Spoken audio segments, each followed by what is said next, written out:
आप जी जो साधना कर रहे हो अन्य देवी देवताओं के पूर्ण परमात्मा की भक्ति ना करके किसी भी ब्रह्म की, सरपुरुष की, अक्षर पुरुष की, ब्रह्मा विष्णु महेश की या दुर्गा या निरंजन की, तो ये तो ऐसी साधना है जैसे कोई किसान ऊंचे स्थान पर थली पर, पहले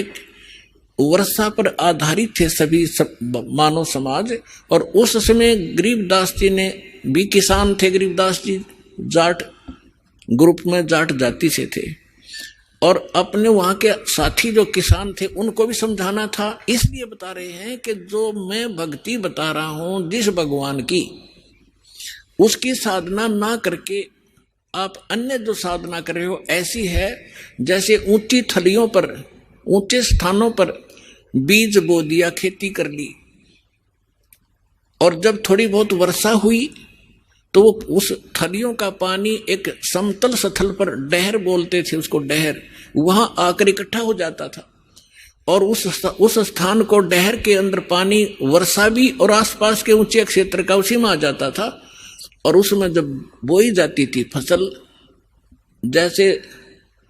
ऊंची थलियों पर बोई हुई तो वो होती ही नहीं थी, और डहर में बीजा हुआ 1 एकड़ में मनमाने 50 मन कनक हो जाती थी, और ऊंची थलियों पर 2 मन की भी नहीं होती थी मुश्किल से। तो क्या बताते हैं गरीबदास साहब जी, एक फॉर एग्जाम्पल बता रहे हैं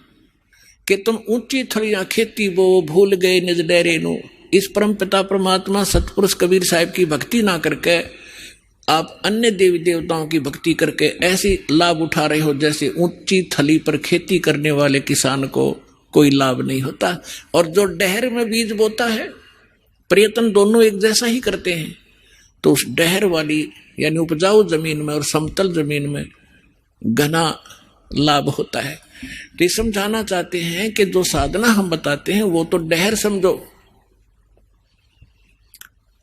अब फिर बताते हैं,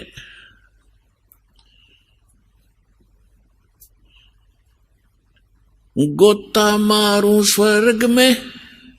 जा बैठू पाताले, गरीबदास ढूंढता फेरूं अपने हीरे मोती लाल।